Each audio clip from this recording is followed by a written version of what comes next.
A tandem skydive has ended in tragedy. Bucket list skydiving adventure near the Victorian coast took the most horrific of turns. What are we doing? I don't know, maybe just going skydiving or something. 3 pairs jumped from the plane, 2 landed safely at the airport. Yeah, we're going to be falling out of there soon. I was just saying, you know, trust God, and that was basically my last memory.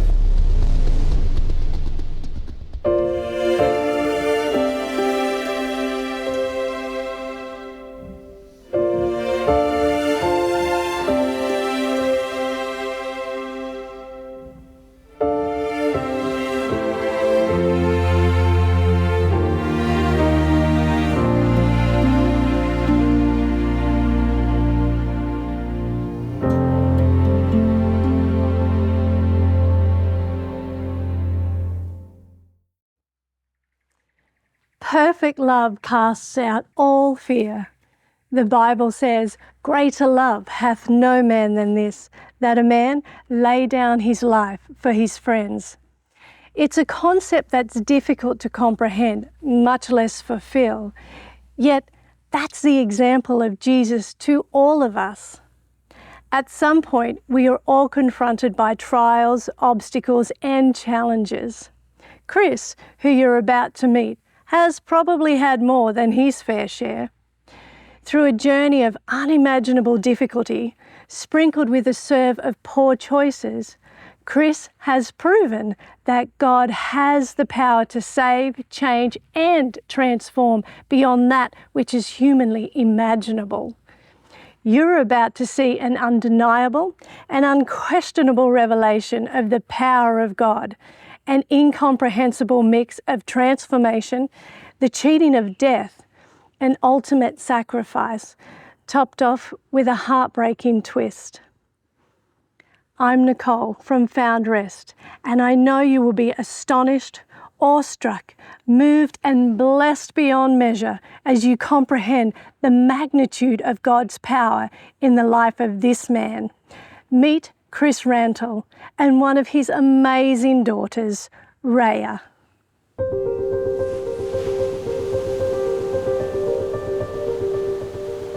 When I was little, my mum suffered abuse from my dad.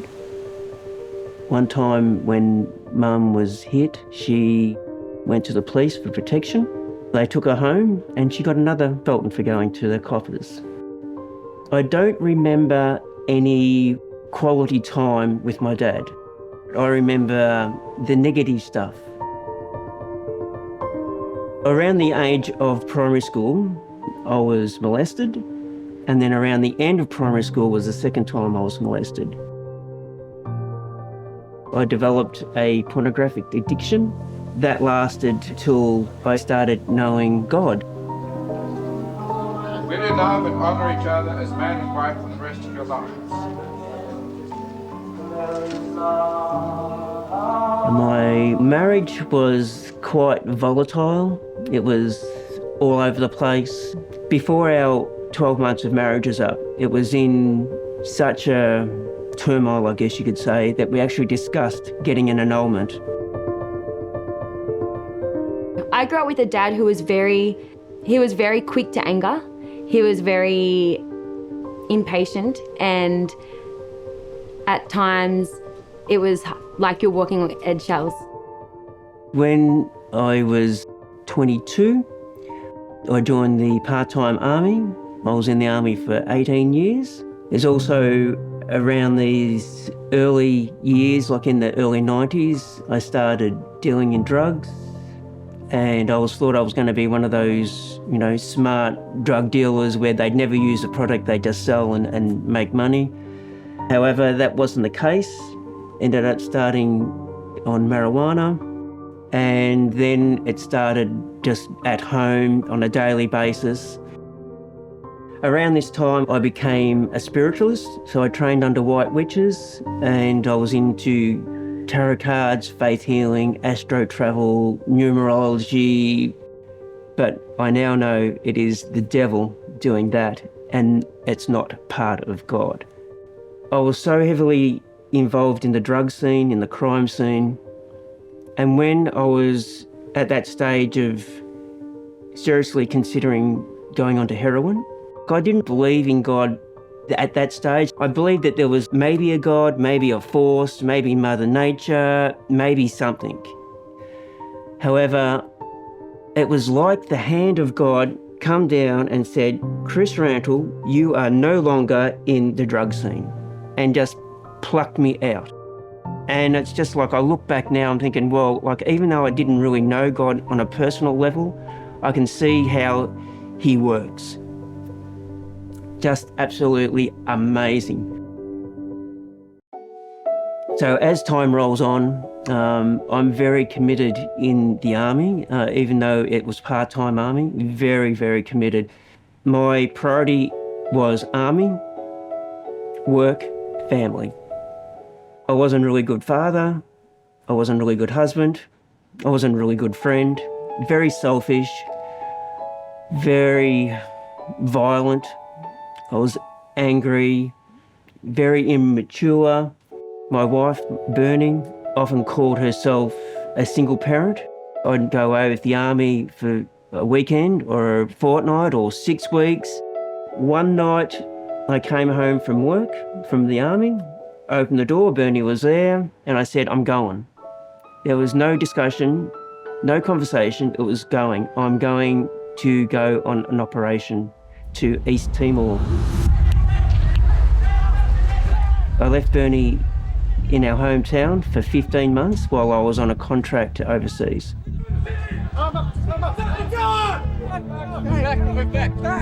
But I came back in body only.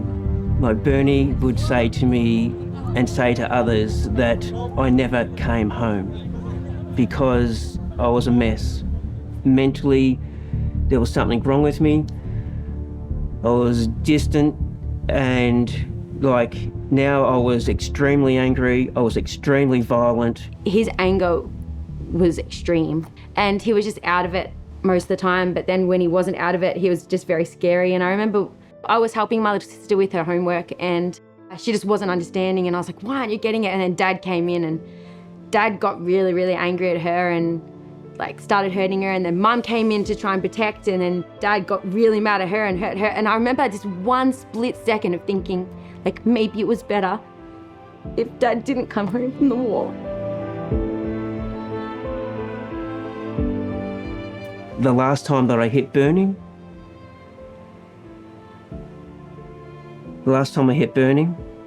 she was bleeding that much, I had to take her to hospital to get patched up.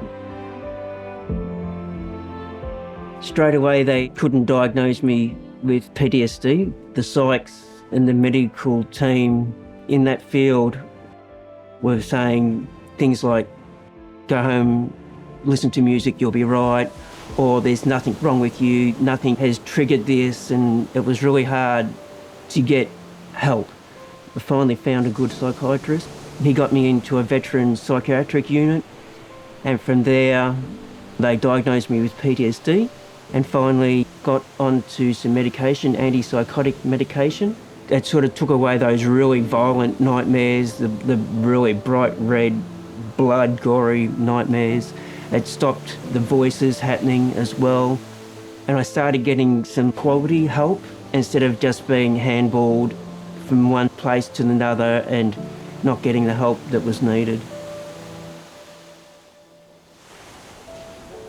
In 2005, I was doing an army recruiting at the show in our hometown. I was messed up mentally, so I was in the back scenes a lot. A few stalls down from the army, there was Church of Scientology.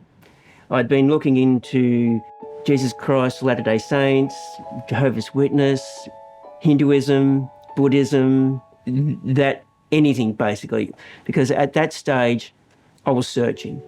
And then on the other side of the showgrounds, there was the Seventh-day Adventist Church. They had like a health stall there. I filled out like a little questionnaire, and then they put that through the computer and it says, oh yeah, how healthy you are. And of course it was like dismal. But the interesting thing was on the back of this form that I filled out, there was like check boxes. Are you interested in, such and such, such and such? And I ticked a few things. spiritual information and that sort of stuff.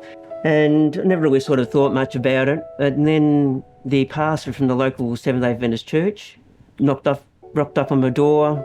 "You're interested in spiritual things?" And I go, yeah, rightio. "Would you be interested in watching a DVD?"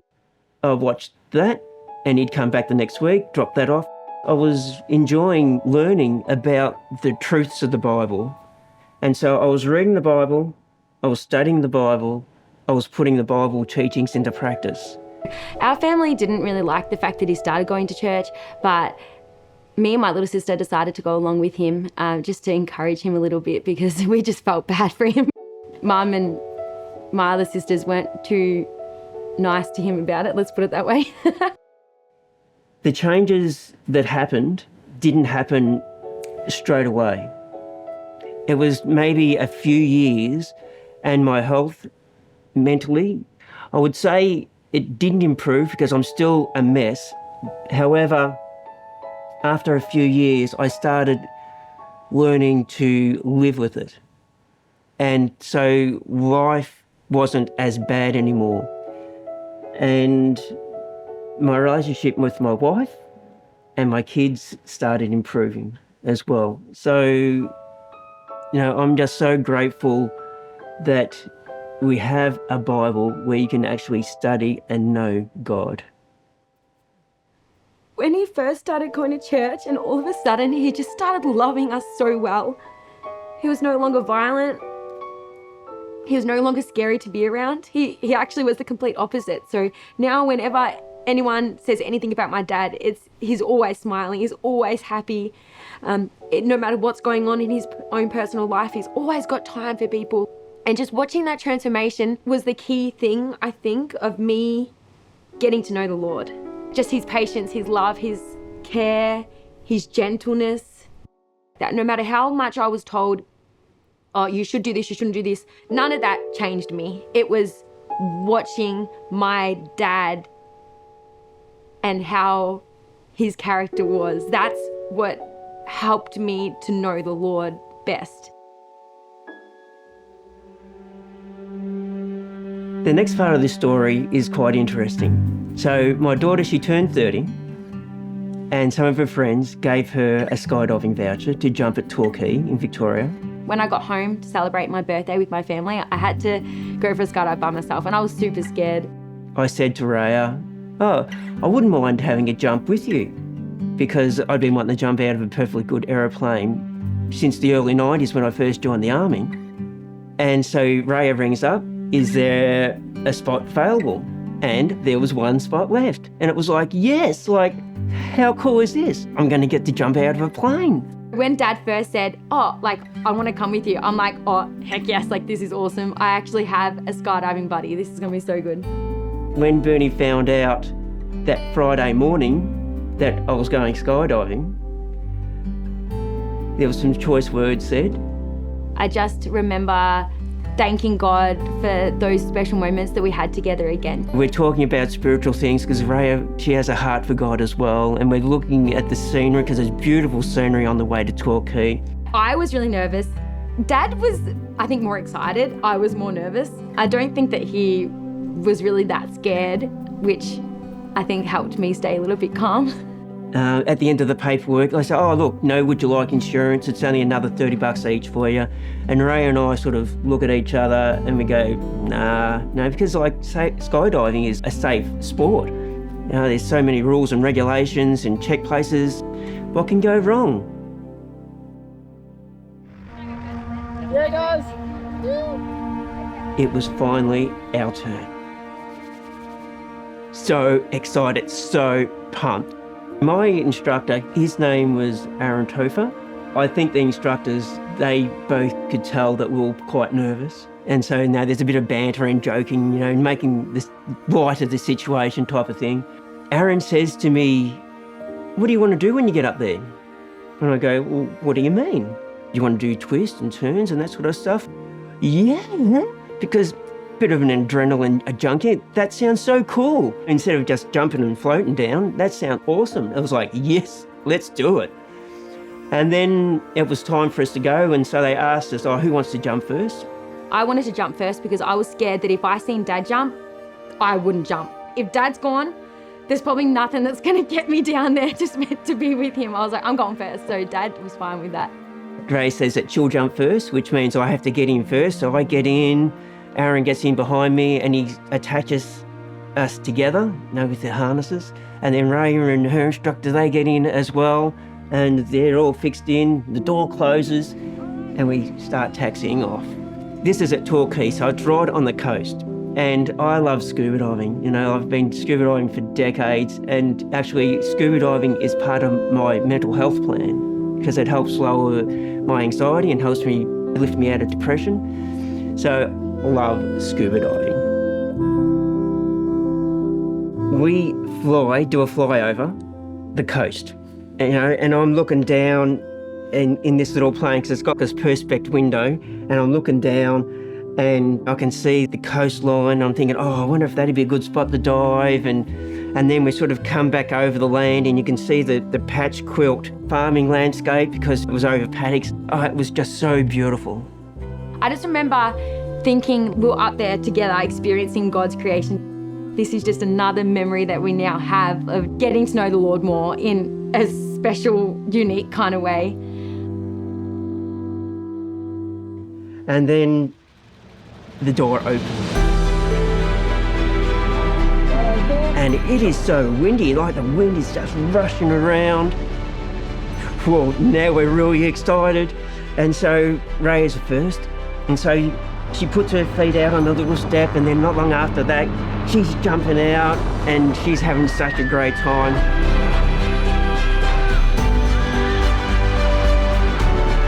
It was the scariest 45 seconds of my life. You free fall for around about 45 seconds depending on the wind and everything. Anyways, finally the parachute came out.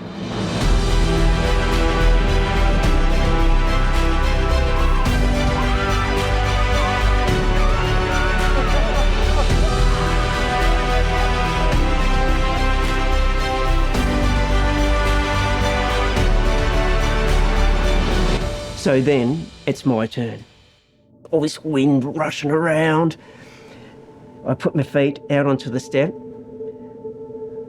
All of a sudden, I have this intense fear.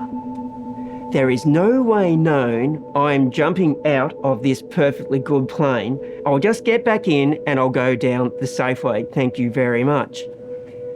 I'm just terrified.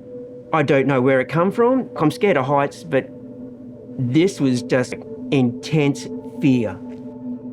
But this fear only was for a split second. It only lasted so short because all of a sudden we were out of the plane. Aaron's gone. And as soon as he's gone, whoa, this is so cool. I'm holding on to the harness. I'm going down and down and down because it's fast as. And the wind's in my face going, it's just an awesome feeling. And Aaron, he's got a GoPro on his wrist. He's videoing it. And I'm looking into the camera going, yeah, this is awesome.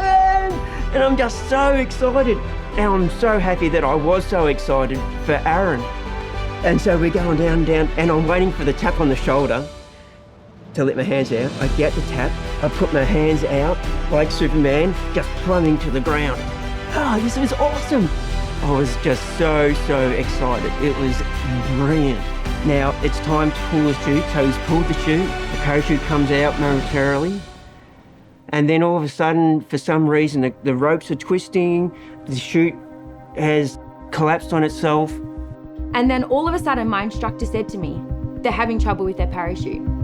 And I was like, ha ha ha. And he said, no, look over. And I looked over, and his dad and his instructor come straight past us, super fast.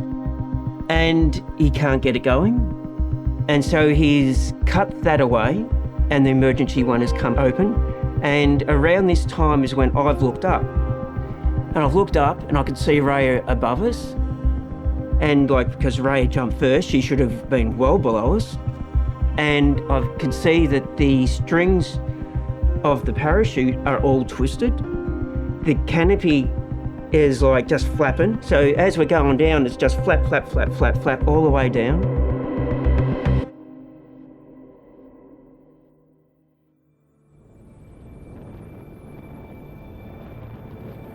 Ray is watching all this happen. She's had a dad who wasn't present when she was growing up. She's now got a dad who is more engaged, more involved, and now she's watching him fall to his death. I remember saying to my instructor in that moment, could possibly happen to them. I remember thinking in that moment, I just want it to be a cartoon movie where my arm can all of a sudden get really long and just reach down and just protect one of the most precious people in my life. I just wanted to just reach down and just protect him, and there was nothing I could do, but I know that I've read the Bible so many times and I know so many verses on the top of my head. My first thought was, I want to help you, I can't, but I know who can. As we're falling and falling and falling, I'm saying to Aaron something like, trust God, have faith in God, God will work it out. And my belief is that this was the Holy Spirit knocking on the door of Aaron's heart. Let me in, Aaron, let me in. I just started praying straight away. God, just help save Dad and Aaron. My instructor said, I'm going to get us down there as fast as we can, but he had to do it safely, so we still took a little while. I don't know how many minutes it was. There were sheep in the paddock below us. They've scattered. Aaron's trying to get the chute to work, trying to get it to go. And the way Ray described it is that we were really chaotic, we're just really chaotic coming down. And even though the chute didn't open, Ray describes the last 2 or 3 seconds of that as more calm or not as chaotic. It was like angels were guiding us down. Amazing. As we've fallen, my legs have hit the ground, and Aaron, who we'd only just met, a total stranger, he has cradled me, trying to protect me, a total stranger, in disregard of his own life.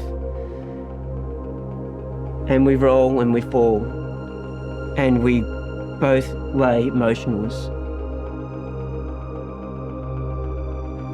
I, in that moment, should have felt in total despair. That would be the natural reaction.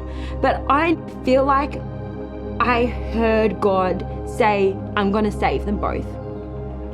I don't know. There was one of the most precious people in my life just fell from the sky and I couldn't do anything about it.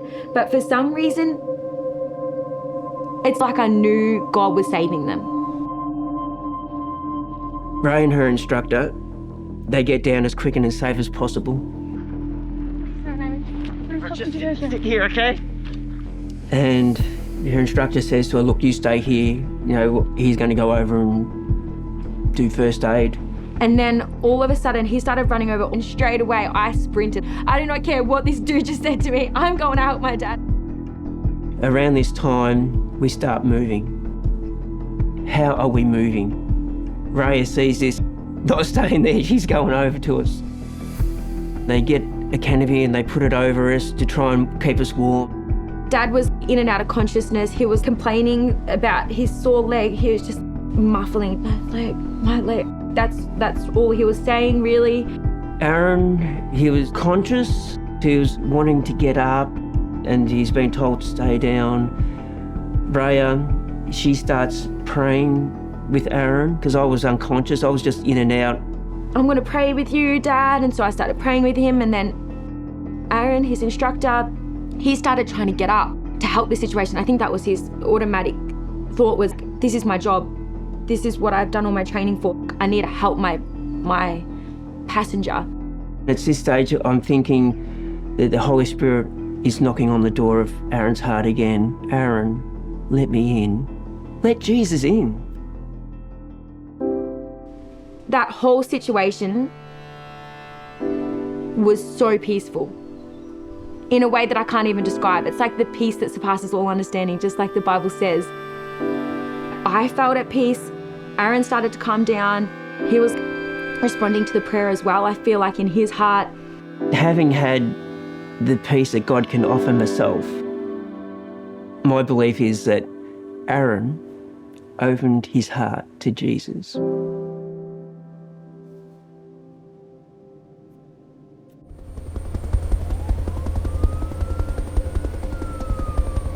Around this time, the people from the skydiving place, they're on their way, police are on their way, paramedics are on their way. I remember hearing people say, Chris is the critical one. He's the one that you need to help. Well, I knew that it looked like Dad was about to pass away, but I had this constant voice in my head, I'm saving them, I'm saving them, I'm saving them. Usually there's no way I would have left Dad. I would have just stayed with him, but I had to go back to the drop zone, which was a little bit of a drive away, to get my phone and just call, because I was scared that they were going to call Dad's emergency contact, which would have been my mum, and I didn't want her to hear from other people. I wanted her to hear from us. She rings up our youngest daughter and says basically, look, Dad's been in an accident. You need to get Mum and you need to get to Torquay now, because the way the talk was that I was going to die if there was one of us were going to die. I remember my sister saying, is it bad? Is he going to die? And I remember saying, no, he's not going to die. I remember fully saying that. And for someone who's usually stresses, for me to just say that so confidently is very rare. Shakara rings up Bernie. Bernie was on her way to work. Shakara says to Bernie, look, I need to talk to you about something. Go home and so we can talk about it. And Bernie being Bernie, what do you want to talk about? Tell me now, I'm on my way to work. So Shakara says to Bernie, look, there's been an accident, it's not looking good. We need to go home, grab a few things and head off. Bernie's last words, remember how I said she had some choice words? These were the last words that Bernie can remember saying. Around this stage, Raya is now in a police car going to the police station so she can make a statement. When I was on the ground from the force of the impact, my eyes were sort of like bulging out and my face was disfigured. Keeping in mind that it looked like I was going to die, Ray hears on the police radio that one of us has just died. I hope it's not Dad. I do not know this other man, but then again, I know that Dad's salvation is secure. I know where he's headed. I know that if it is him that's died, he's going to be at peace right now and he's going to see Jesus one day. So my heart flipped to that. And then my heart flipped back again because Dad and I, in that moment, were the only ones in our family who I knew wanted to live forever with Jesus. So that means my mum and my other sisters may never be able to see my dad ever again. But then I flipped over again. Dad would hate it if he was the one that survived. I know Dad's heart. I know for a fact that Dad would hate being the survivor in a situation like that. She thought I'd actually died.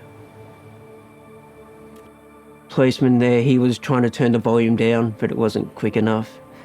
And then it was found out that it was actually Aaron who died. So this man who I'd just met, and even though I took the brunt of the fall, he did all he could to save my life, even to the point of cradling me. This man now died.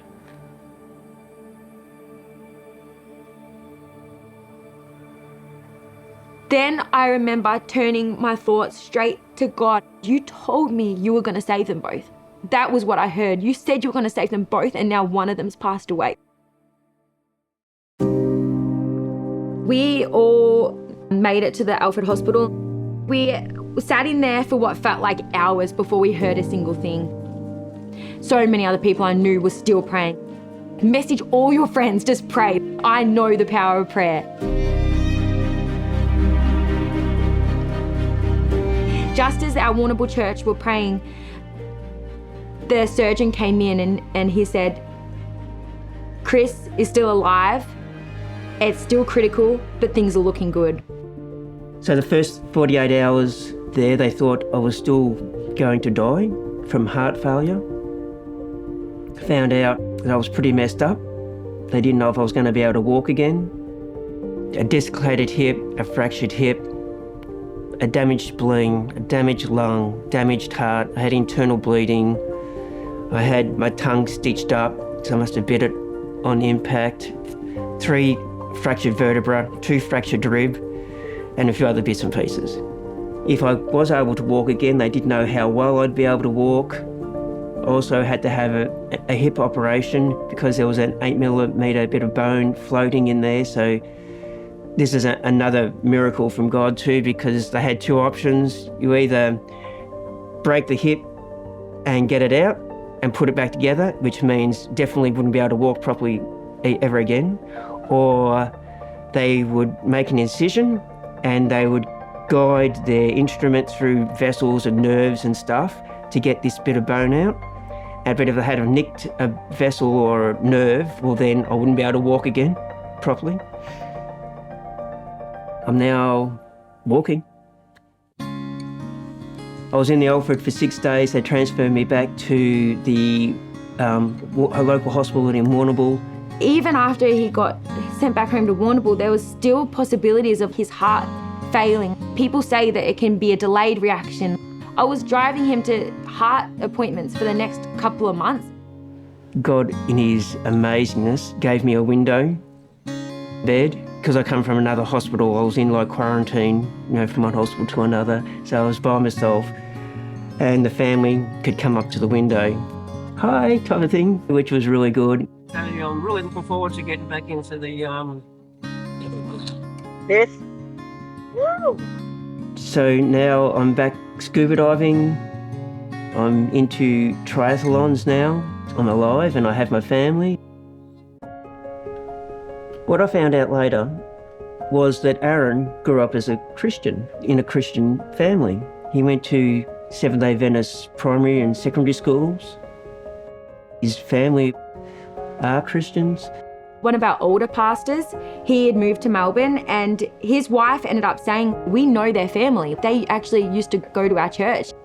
With the passing of Aaron, I think it's brought Aaron's family closer to God, which is an amazing thing.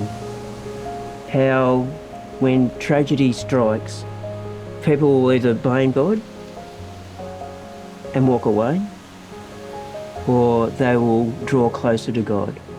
And it gives me encouragement how Aaron's family have drawn closer to God, because it's not God who has taken their son, their brother, away from them. The enemy is the cause of all pain and suffering.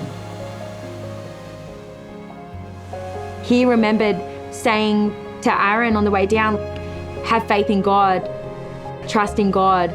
They would have been some of the last things Aaron heard.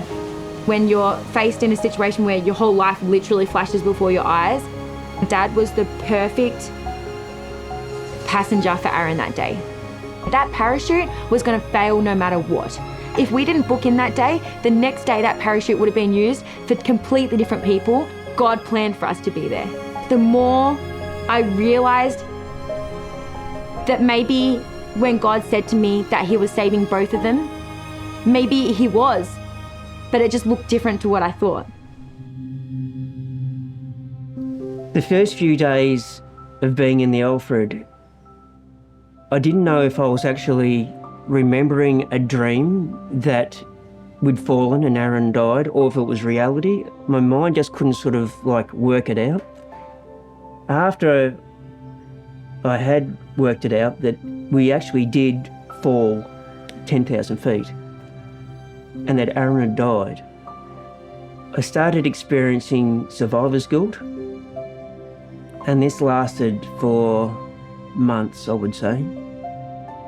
And it probably still does to this day. Aaron's parents were fantastic. You know, here they are, you know, they've just lost their son, but they're encouraging me. I don't know what to say to that. But it's through their love and their kindness that the survivor's guilt eased off. And now I just have it every now and then. Because I think, especially not long after the incident, you know, like, I can still laugh with my wife, my kids, my family. I can do things. And then when I got back into scuba diving, and I think back to Aaron, he'll never be able to do skydiving. His family can't laugh and joke with him anymore. And he was such a nice guy. You know, he was one of those guys, if you needed help, he would drop things and help. Such a nice guy. With the survivor's guilt, it only comes to me every now and then. But thanks to Aaron's parents, it was a lot easier not to have that guilt. But life is not perfect, to say the least, you know, and even though I have I would say a good relationship with God, it doesn't mean your life is going to be perfect. About just over 10 months ago, 11 days before Christmas,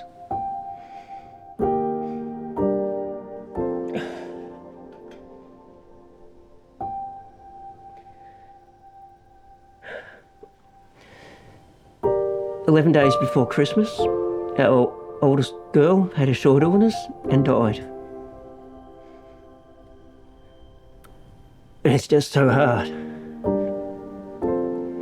However, I'd rather be going through this with God than without God. Growing up, I was the mean dad. I was nasty. I was violent. You know, yeah, we did have some, you know, family times and that sort of stuff. But Bianca, she knew the old me. You know, but God, in his greatness, he just knows how to bless people. 13 months before Bianca died, the house that her and her husband and children were renting was up for sale. So we got to have Bianca in our house for 13 months.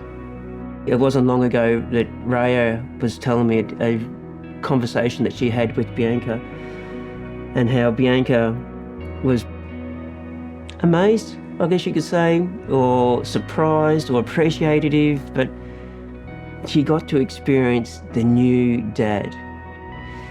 How good is that?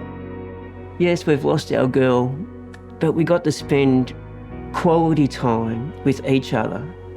We got to laugh. We got to do things together. It was great.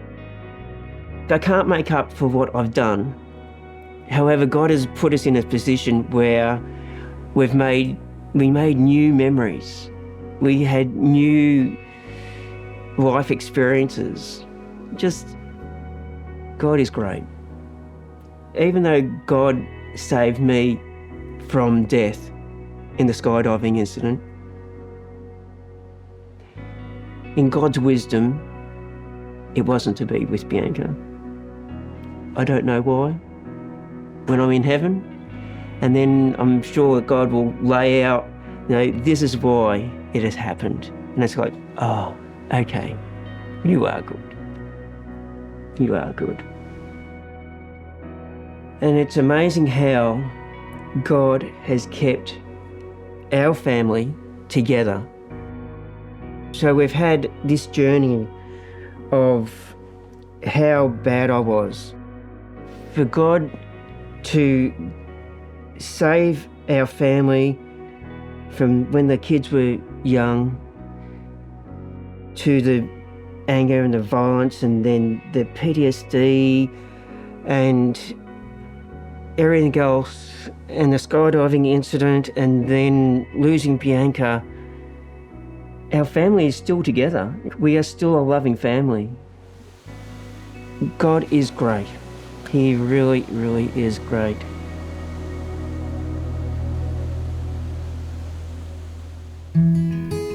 And so now we go around and we tell this story, and this story is giving hope to a lot of people. People are coming closer to God as a result, and for those who don't believe in God, they are also being blessed. So this is, I guess, the beginning of this story.